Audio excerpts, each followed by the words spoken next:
Hi friends, അപ്പോൾ ഇന്ന് ഞങ്ങൾ മീൻകറിയാണ് കേട്ടോ ഉണ്ടാക്കണത്. മുളകിട്ട മീൻകറിയാണ്. അപ്പോൾ അതിന് വേണ്ടിയിട്ട് മീനിൻ്റെ അയിലയാണ് കേട്ടോ. അയിലയിൽ മസാലയെല്ലാം തേച്ച് വെച്ചിട്ടുണ്ട് കേട്ടോ. അതുപോലെ സവാളയും അരിഞ്ഞ് വെച്ചിട്ടുണ്ട്. ഇഞ്ചിയും വെളുത്തുള്ളിയും ചതച്ചതാണ്. ഒരു പച്ചമുളകും എടുത്തിട്ടുണ്ട് കേട്ടോ. തക്കാളിയും അരിഞ്ഞ് വെച്ചിട്ടുണ്ട്. അപ്പോൾ ചട്ടി ഇത് അടുപ്പിൽ വെച്ചിട്ടുണ്ട്. അതിലോട്ട് ചട്ടി ചൂടായി കഴിഞ്ഞപ്പോൾ അതിലോട്ട് കുറച്ച് എണ്ണ ഒഴിച്ച് കൊടുത്തിട്ടുണ്ട് കേട്ടോ. അപ്പോൾ ഇനി നമുക്ക് എണ്ണയിലോട്ട് കുറച്ച് കടുക് ഇട്ട് കൊടുക്കാം. അപ്പോഴേക്കത് പുറത്തതാ ഒരു കാക്ക വന്നിരിക്കുന്നുണ്ട് കേട്ടോ. കാക്കയ്ക്ക് സ്വത്ത് ഒരു പാത്രത്തിൽ അരിയൊക്കെ വെച്ച് കൊടുത്തിട്ടുണ്ട്. അത് ഇടയ്ക്കിടെ അങ്ങനെ വരുമ്പോൾ വെച്ച് കൊടുക്കാറുള്ളതാണ് കേട്ടോ. അപ്പോൾ നമുക്കിനി എണ്ണയിലോട്ട് കടുക് ഇട്ട് കൊടുക്കാം. ആവശ്യത്തിനുള്ള കടുക് ഇട്ട് കൊടുത്തു കേട്ടോ. കടുക് പൊട്ടിക്കൊണ്ടിരിക്കുകയാണ്. അപ്പോൾ ഇനി ഇടാൻ പോകുന്നത് കുറച്ച് ഉലുവയാണ്. ഞാൻ എപ്പോഴും മീൻ കറിയിൽ ഉലുവ ഇടാറുണ്ട് കേട്ടോ. കുറച്ച് ഉലുവ കൂടി ഇട്ട് കൊടുക്കുകയാണ്. കടുകിൻ്റെ കൂടെ ഉലുവ കൂടി ഇട്ട് കൊടുത്തു. ഇനി അടുത്തത് സവാളയാണ് കേട്ടോ. സവാള അരിഞ്ഞ് വെച്ചതാണ് ഇടുന്നത്. സവാളയും അതുപോലെ ഒരു പച്ചമുളകും ഇട്ടിട്ടുണ്ട്.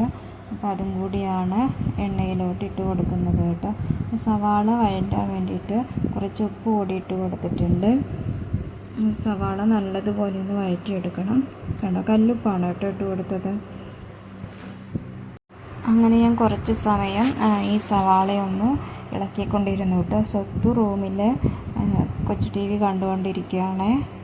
അപ്പോൾ അതിനിടയിൽ അടുക്കളയിലേക്ക് ഒന്ന് ഓടി വന്നതാണ് കേട്ടോ. എന്തിനാണെന്നറിയോ, തക്കാളി എടുത്ത് കഴിക്കാനാണ്. അരിഞ്ഞു വെച്ച തക്കാളി പകുതിയും സ്വത്ത് കഴിച്ചു കേട്ടോ. ഞാൻ വീണ്ടും ഒരു തക്കാളി കൂടി എടുത്തിട്ട് അരിഞ്ഞു.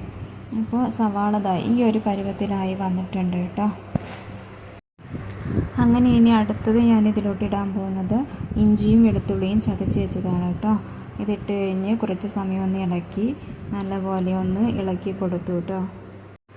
സവാളയിലേക്ക് ഇട്ട് കൊടുത്ത ഇഞ്ചിയുടെയും അതുപോലെ വെളുത്തുള്ളിയുടെ ആ ഒരു പച്ച മണമൊക്കെ ഒന്ന് മാറി കിട്ടണം കേട്ടോ.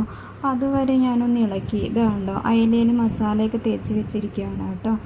ഇനി ഇടാൻ പോകുന്നത് മഞ്ഞൾപ്പൊടിയാണ്. കുറച്ച് മഞ്ഞൾപ്പൊടി ഇട്ട് കൊടുത്തിട്ടുണ്ട് കേട്ടോ. അപ്പോൾ ഇത് വീട്ടിൽ നിന്ന് പൊടിച്ച മഞ്ഞൾപ്പൊടിയാണ് കേട്ടോ. വീട്ടിലുണ്ടായ മഞ്ഞൾ പൊടിച്ച് എടുത്തതാണ്. ഇത് ഞങ്ങൾ വരുമ്പോൾ പാലക്കാട് നിന്നും കൊണ്ടുവന്നതാണ് കേട്ടോ. അപ്പോൾ മഞ്ഞൾപ്പൊടിയൊക്കെ ഇട്ട് കൊടുത്തിട്ട് ഞാൻ കുറച്ച് സമയം ഒന്ന് ഇളക്കിയിട്ടുണ്ട്. അടുത്തത് ഇനി ഇടുന്നത് തക്കാളിയാണ് കേട്ടോ. അപ്പോൾ ആദ്യം അരിഞ്ഞു വെച്ച തക്കാളി കുറച്ചൊക്കെ സ്വത്ത് കഴിച്ചു. അപ്പോൾ ഞാൻ വീണ്ടും ഒരു തക്കാളി കൂടി എടുത്തതാണ് കേട്ടോ. അപ്പോൾ തക്കാളി ഇട്ടു. അതുപോലെ തന്നെ കാശ്മീർ ചില്ലിയാണ് ഞാൻ അധികം ഇടാറുള്ളത്. കാശ്മീർ ചില്ലി ഇട്ടു. പിന്നെ മല്ലിപ്പൊടി ഇട്ടു. നല്ലതുപോലെ ഒന്ന് ഇളക്കിയിട്ടോ. ആ ഒരു ഗ്രേവി പരുവത്തിലായിട്ടോ. അത് സവാളയെല്ലാം നല്ലപോലെ വഴണ്ടി വന്നിട്ടുണ്ട്. അപ്പോൾ ഇനി ഇത് പിഴിഞ്ഞ് വെച്ച പുളിയാണ് കേട്ടോ ഒഴിക്കണത്. പുളി കുറച്ചായിട്ട് ഇങ്ങനെ ഒഴിച്ചു കൊടുത്തതാണ് കേട്ടോ. പുളി ഒഴിച്ച് കഴിഞ്ഞപ്പോഴേക്കാണ് സ്വത്ത് ഓടി വന്നത് കേട്ടോ. അവന് തണ്ണിമത്തൻ വേണമെന്ന് പറഞ്ഞിട്ട് തണ്ണിമത്തനൊക്കെ മുറിച്ച് കൊടുത്തിട്ടുണ്ട്. തണ്ണിമത്തൻ കഴിച്ചുകൊണ്ടിരിക്കുകയാണ് കേട്ടോ. അങ്ങനെ മീൻ കറി വെക്കാൻ ഗ്രേവിയൊക്കെ സെറ്റായിട്ടുണ്ട് കേട്ടോ. അപ്പോൾ ഇനി മീൻ ഇട്ട് കൊടുക്കേ വേണ്ടുള്ളൂ. അപ്പോൾ മീൻ ഇട്ട് കൊടുത്തിട്ടുണ്ട്. ഞാൻ മീൻ ഇട്ട് കൊടുക്കുന്ന വീഡിയോ എടുക്കാൻ പറ്റിയില്ല. മീനിട്ടതിന് ശേഷം കുറച്ച് കുരുമുളക് പിന്നെ കുറച്ച് മീൻ മസാല ഇട്ട് കൊടുത്തിട്ടുണ്ട് കേട്ടോ. അപ്പോൾ ഇന്നത്തെ ഈ കൊച്ചു വീഡിയോ എത്രയേ ഉള്ളൂ. മുളകിട്ട മീൻ കറി ഇഷ്ടമുള്ളവരൊക്കെ ഒന്ന് ലൈക്ക് ചെയ്യാനും കമൻറ്റ് ചെയ്യാനും സബ്സ്ക്രൈബ് ചെയ്യാനും മറക്കല്ലേ. ബായ്.